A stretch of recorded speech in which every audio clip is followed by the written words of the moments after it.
से 1940 तक हमारी कार्बन एमिशन कितनी कम है और 40 के बाद देखिए हम क्या कर रहे हैं। तो ये जो कार्बन एमिशन है ना, ये मेन वजह है ग्लोबल वार्मिंग की या क्लाइमेट चेंज की, राइट। तो हमें इंडस्ट्रियलाइज जब होना है, जाहिर है हमें ज़्यादा लोग हैं, एग्रीकल्चर भी इंडस्ट्रियलाइज होगी, हर चीज़ इंडस्ट्रियलाइज होगी, मोटर गाड़ियाँ भी चलेंगी, सब कुछ होगा। तो हमने वो कैसे करना है कि हम क्लाइमेट को डैमेज ना करें, ताकि हम जो एंड ऑफ लाइफ है ऑन द प्लैनेट उसको थोड़ा डिले कर सकें, अनलेस के we develop the tech to travel to some other planets maybe in the future. I believe we would. जरा आगे से अब एक और चीज़ समझने वाली है। ये जो कार्बन एमिशन है, माजी में इसको एक इंडिकेटर समझा जाता था इंडस्ट्रियलाइजेशन का या इंडस्ट्रियल ग्रोथ का। तो जो डार्क कलर कंट्रीज आप देख रहे हैं वो यूरोप और अमेरिका है, ऊपर अमेरिका और कनाडा, और बीच में वो मिडिल ईस्टर्न कंट्रीज भी थोड़े से नज़र आ रहे हैं। ये हैं कंट्रीज जो डेवलप्ड हैं इकोनॉमिकली और साइंटिफिकली बेहतर हैं, और वहाँ कार्बन एमिशन भी सबसे ज़्यादा हो रही है।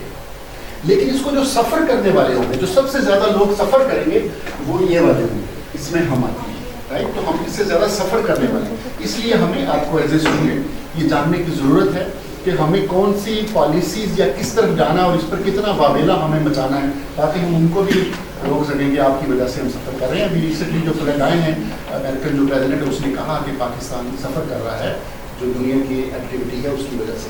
आगे चलिए, दूसरी जो इम्पोर्टेंट बात जो मैं करना चाहता हूँ कार्बन एमिशन के बाद, वो है वाटर का। आप शायद हम में से बहुत सारे लोग नहीं जानते कि Pakistan is one of the most water stressed countries in the world, और बाई 2035 हम वाटर स्कार्स कंट्रीज हो जाएंगे, और बाई 2050 आप देखें अभी भी पानी पीने का नहीं है। आप ज़्यादातर लोग पानी खरीद कर पी रहे हैं, क्योंकि हमारा अंडरग्राउंड वाटर पॉल्यूट हो चुका है, और हमारे जो वाटर बॉडीज़ हैं, वाटर रिजर्वायर हैं, वो इनफ नहीं। आपने देखा सर्दियों में अक्सर लोड शेडिंग होती है, उसकी एक रीज़न ये भी होती है कि हमारे जो डैम्स हैं उसमें इनफ वाटर नहीं होता, we can not produce electricity. This is one of the reasons, there could be other reasons too. तो इसलिए हमें इसको भी देखना है कि कोई भी इंडस्ट्री होगी, कोई भी रेजिडेंशियल कॉलोनीज होगी या सिटीज़ होंगे, अर्बनाइजेशन होगी, पानी तो हमेशा चाहिए होगा। तो हम क्या करेंगे, पानी कहाँ से लाएंगे, क्योंकि नेचुरली हमारे पास पानी तो नहीं है। और जो हम इरेशनल यूज़ कर रहे हैं हमारे फ्रेश वाटर जो डैम्स हैं या वाटर रिसोर्सेज हैं, उससे हम we are putting under pressure even the ground water. Ground water sir तेज़ी से कम हो रहा है पाकिस्तान में, 100 फीट 200 फीट से अभी कुछ जगहों पर 1000 फीट पे चला गया है। तो it is difficult to pump that water. तो ये दो इश्यूज़ हैं, बड़े सीरियस हैं, तो जिस पर हम बात करेंगे। जो रेड कलर आप देख रहे हैं ये वो कंट्रीज़ हैं जो एक्सट्रीमली वाटर स्ट्रेस्ड कंट्रीज हैं। हम देखें इसमें आते हैं तो हमारा हाल जो है वो इथियोपिया और एरिट्रिया जैसा हो जाएगा अगर हमने वाटर को तवज्जो नहीं दी। अभी तक तो खैर नहीं दे रहे थे, अभी रिसेंटली सुना प्लान वगैरह बना रहे हैं। अब आगे चलिए, तो अब हमने क्या करना, हमारा क्या रोल है एज ए पाकिस्तानी सिटीजन, हमारा क्या रोल है as a biologist, as a biotechnologist, as scientist, हमारा क्या रोल है। चलिए, सबसे पहला काम तो कि हमने अपना बिहेवियर चेंज करना है। हम अपने बिहेवियर से, जैसे हम टैप खुली छोड़ देते हैं, पाइप लगा के पूरी गली होते हैं, ये नहीं हमने करना। आपने एज ए स्टूडेंट हर जगह ये अवेयरनेस देनी है कि हमने पानी को बचाना है। इलेक्ट्रिसिटी हमने बिल्कुल वेस्ट नहीं करना है, क्योंकि इलेक्ट्रिसिटी से पानी भी वेस्ट होता है पीछे, और कार्बन एमिशन होती है, क्योंकि बहुत सारे हमारे जो पावर प्लांट्स हैं वो कोयले से चलते हैं या गैस से या फॉसिल फ्यूल से चलते हैं।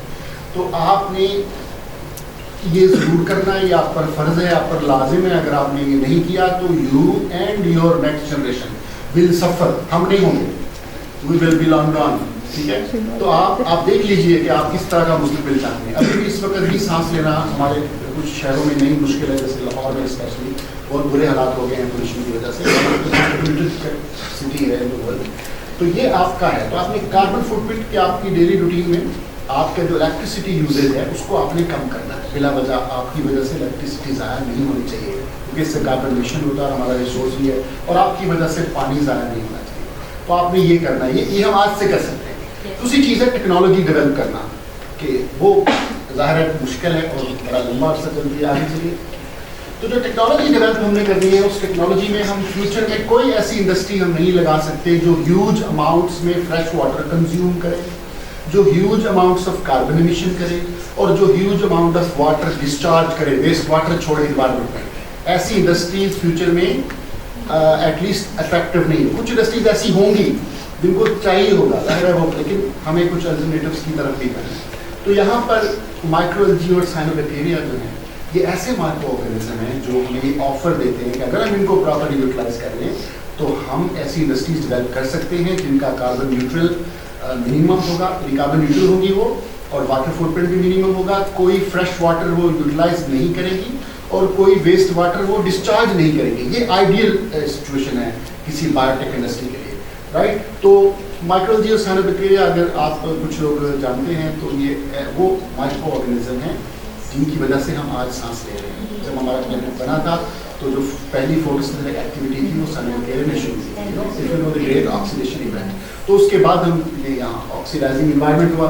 तो दूसरी इनकी खास बात ये है कि ये हार्श इन्वायरमेंट्स जो होते हैं, जैसे जो वेस्ट वाटर है स्पेशली हमारा, मैं उसकी बात करना चाहता हूँ, शहरों का अर्बन वेस्ट वाटर, उससे न्यूट्रिएंट्स को, पोल्यूटेंट्स को रिमूव कर सकते हैं और जो इनका बायोमास प्रोड्यूस होता है वो बड़ा वैल्यूएबल है।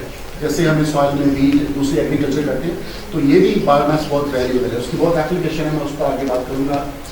बहुत सारी एप्लीकेशन है, एग्रीकल्चर में इसकी एप्लीकेशन है, इंडस्ट्री में to produce high value pigments, food supplements, poultry feed, amino acids, environment में वेस्ट वाटर ट्रीटमेंट के लिए यूज हो सकते हैं। बहुत सारी मेडिसिन है, anti cancer, amino boosters, nutraceuticals microalgae based available हैं, और इसके अलावा ये बायोडीजल, बायोगैस वगैरह बनाने में भी इस्तेमाल हो सकते हैं। मीन्स हमारी बहुत सारी जो इंडस्ट्री की जो ज़रूरत है या हाउस होल्ड की, उसमें इनका बायोमास यूजफुल हो सकता है। आगे चलिए। स्पेशली पाकिस्तान में, सिर्फ एक सेंटेंस में कहूँगा, Pakistan is one of the most is geographically is one of the most ideal country to culture microalgae, क्योंकि geographically हमें, क्योंकि photosynthetic है तो हमें रोशनी चाहिए होती है, जैसे यूरोपियन कंट्रीज बहुत सारे वहाँ की लाइट नहीं होती, तो हमारा रीजन ऐसी जगहों पे हमारा मुल्क लोकेटेड है कि हम इसको बहुत ज़्यादा कल्चर कर सकते हैं और बहुत ज़्यादा बायोमास प्रोड्यूस कर सकते हैं। तो ये एक बहुत बड़ा बायोसोर्स हो सकता है to earn foreign exchange and to save environment and to recycle our water, right.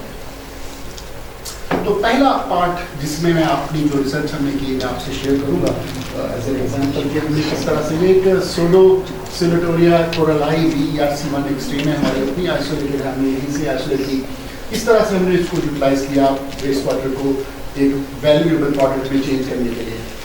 तो इसमें कॉन्सेप्ट है, हम उसे कहते हैं रिसोर्स रिकवरी। ये जो वेस्ट वाटर है, although it is a challenging, it is a problematic thing, लेकिन एज ए बायोटेक्नोलॉजिस्ट हम इसको एज ए रिसोर्स देखते हैं, क्योंकि this waste water has lot of nutrients in it, it is full of nitrates, phosphates, sulphates, carbonates, तो ये सारे nutrients हैं और एट द सेम टाइम यही पोल्यूटेंट्स हैं, क्योंकि जो ड्रिंकेबल वाटर होता है उसके अंदर कोई बहुत ज़्यादा न्यूट्रिएंट्स नहीं होने चाहिए, बस कुछ बेसिक मिनरल्स उसके अंदर होने चाहिए, राइट। तो जब उसके अंदर न्यूट्रिएंट्स आ जाते हैं तो वो पोल्यूटेड वाटर कहलाता है, क्योंकि then it allows microorganisms to grow. तो हमने वो उसमें से रिमूव करने हैं, तो वंस क्योंकि वो हम ही ने ऐड किए हैं अपनी एक्टिविटी से वाटर में, अगर हम वो रिकवर कर लें तो इसको हम कहेंगे रिसोर्स रिकवरी। न्यूट्रिएंट्स भी रिकवर हो गए, वाटर भी रिसाइकिल के काबिल हो गया। तो जब अर्बन वेस्ट वाटर को किसी भी टेक्नोलॉजी से ट्रीट करना होता है या रिसाइकिल करना होता है तो सबसे बड़ा जो चैलेंज है वो उसके अंदर मौजूद ये सस्पेंडेड सॉलिड्स हैं, जिसकी वजह से आपने देखा कि जो गटरों का जो बहता हुआ पानी वो ब्लैकिश नजर आता है। तो स्पेशली माइक्रोएल्जी और साइनोबैक्टीरिया चूँकि फोटोसिंथेटिक है, तो अगर आपने इनको ग्रो करना हो तो लाइट पेनिट्रेशन होनी चाहिए, यूनिसेलुलर सिस्टम है, तो ब्लैकिश होने की वजह से वो इसमें ग्रो नहीं कर पाते। लेकिन हमने इसमें बड़े खुशनसीब रहे कि हमने ऐसी साइनोबैक्टीरियल स्ट्रेन यहाँ पाकिस्तान से डिफरेंट किस्म की आइसोलेट की जो इफेक्टिवली वेस्ट वाटर से, ये फैसलाबाद का वेस्ट वाटर है, वो लाहौर का वेस्ट वाटर है, इसमें से ये जो सस्पेंडेड सॉलिड्स हैं वो रिमूव कर लेती थी। तो हमने इनको स्टडी किया, इनका मैकेनिज्म, उसमें मैं नहीं जा रहा, मैं सिर्फ आपको अपॉर्चुनिटी के तौर पर बता रहा हूँ। ये देखिए ये ट्रीटेड वाटर है, it happens in 3 to 5 days। अभी हमने इसको थोड़ा ट्यूनिंग की है, तो हमारे पास ऐसी स्ट्रेन्स भी हैं जो सिर्फ एक दिन में within 24 hours litres and litres of black urban waste water is turned into apparently clean. I'm saying apparently clean because it still has pollutants, क्योंकि मेनली तो उन्होंने रिमूव कर दिया। तो आगे चलिए, तो फिर हमने इसकी कैपेसिटी को जानने के लिए ये एक्सपेरिमेंट किया, बड़ा सिंपल सा। इसमें यह है कि जो अर्बन वेस्ट वाटर है हमारा शहरों का, उसके अंदर 5 से 10 ग्राम पर लीटर सस्पेंडेड सॉलिड्स होते हैं। तो हमने इसकी कैपेसिटी जानने के लिए उसको 36 ग्राम्स तक आर्टिफिशियली बनाया। तो देखा कि स्ट्रेन्स फिर भी 36 ग्राम्स को भी रिमूव कर सकती थी, because but the problem was here it was taking long time, 18 दिन में करनी थी। अगर इसको लार्ज स्केल पर देखें तो ऐसा waste water treatment system practical नहीं है जो 18 दिन या 5 दिन लगा दे पानी को क्लीन करने में, क्योंकि पीछे से बहुत ज़्यादा शहर से फ्लो आ रहा होता है। तो हमने इसकी थोड़ी सी डायरेक्शन को एक दूसरी नज़र से देखा, एज ए एंटरप्रेन्योरशिप माइंड उसको देखा। अब वो क्या है वो मैं आपको आगे बताता हूँ। वो थोड़ा फ्लास्क में था, आपको पता है, बायोलॉजी वाले बच्चों को पता है कि फ्लास्क में और तरह से स्टेन्स बिहेव करती हैं, थोड़ा लार्ज स्केल पे करें तो वो समटाइम्स फेल हो जाती है। तो हमने इनको अप स्केल भी करके देखा, 10-20 लीटर तक भी लगा कर देखा। रिसेंटली हमने 300 लीटर्स में भी लगा के थोड़ी सी ट्यूनिंग की है, इट इज़ वर्किंग वेल, तो ये कर सकते हैं। तो जब हम इसको कल्चर देते हैं इनोकुलम, तो ये ऐसे, इसकी खूबी ये है जो मैं आपको बता रहा था कि लाइट पेनिट्रेशन ज़रूरी होती है। इनकी खूबी ये है कि ये सरफेस पे फ्लोट करते हैं टू एब्जॉर्ब लाइट्स, एंड साथ ही ये पोल्यूटेंट्स को भी रिमूव कर रहे होते हैं। तो यू सी के it produces this biomass which is green because of the chlorophyll. तो हम इसको फिर हार्वेस्ट कर लेते हैं।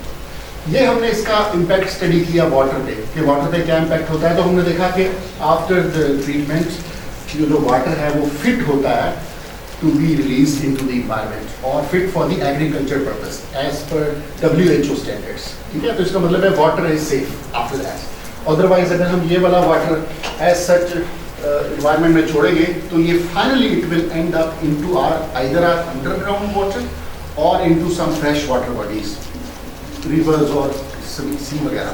तो फिर वो भी इस काबिल नहीं रहेंगे कि हम उन्हें यूज़ कर सकें। तो इसलिए हमने वाटर को इनके लेस पोल्यूट करके और ट्रीट करके ही छोड़ना है। More than 99% or 98% of urban waste water in Pakistan is being discharge into the environment untreated. उससे क्या होगा कि हमारा अंडरग्राउंड पानी अभी कोई पीने के काबिल नहीं रहा किसी भी शहर का। ठीक है, तो अगले 20 साल बाद ज़रा सोचिए कि आपका क्या होगा। हमारी तो कट नहीं, तो आप सफ़र करेंगे बहुत बुरी तरह। ये एक और उसी से जो बायोमास पीछे आपने देखा वो ग्रीन सा, ये हमने हार्वेस्ट किया। अब इस बायोमास को हम क्या करें, कहीं डंप करते हैं तो फिर एनवायरमेंटल प्रॉब्लम होता है। तो इसको फिर हमने इस पर एक चक्कर चलाया। हमने एक 2 स्टेज कल्टीवेशन स्ट्रैटेजी इंट्रोड्यूस करवाई। मुझे खुशी है उस्मान साहब, हम दुनिया की वाहिद लैब हैं जिसने ये स्ट्रैटेजी इंट्रोड्यूस करवाई। इसमें क्या होता है कि ब्लैक वाटर एक स्टेज से हम कल्टीवेट करते हैं, ये इसकी ट्रीटेड वाटर है, ये इसका बायोमास है जो यहाँ से प्रोड्यूस हुआ। ये सारी हमारी ओरिजिनल पिक्चर्स हैं और उसके बाद ये क्लीन हो जाता है और ये सेकंड स्टेज बायोमास है। ये वाला जो बायोमास है इसको हमने बायो फर्टिलाइजर में कन्वर्ट किया, मैं आगे चल के बताऊँगा। इस बायोमास को हमने डिफरेंट मल्टीपल प्रोडक्ट्स में ट्रांसफॉर्म किया। कैसे किया मैं आपको बताता हूँ।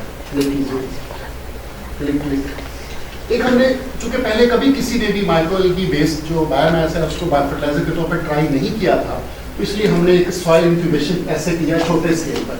छोटे छोटे जहाज के अंदर हमने इसको लैब में किया और देखा कि इसका सॉइल पे क्या इम्पैक्ट होता है। तो हमने देखा कि ये सॉइल में फास्फोरस की अवेलेबिलिटी को बढ़ाता है, सॉइल के अंदर माइक्रोबियल बायोमास कार्बन को भी बढ़ाता है। मीन जो सॉइल का जो नेचुरल माइक्रो ऑर्गेनिजम्स हैं जो बड़े इंपॉर्टेंट रोल प्ले करते हैं सॉइल में, उनको भी प्रमोट करता है और सॉइल की नाइट्रोजन को भी बेहतर करता है। अमोनियम नाइट्रोजन पे कोई इफेक्ट नहीं आया, लेकिन जो नाइट्रेट नाइट्रोजन थी वो बढ़ी। ये छोटा एक्सपेरिमेंट था। इसके बाद हमने एक बड़ा एक्सपेरिमेंट किया।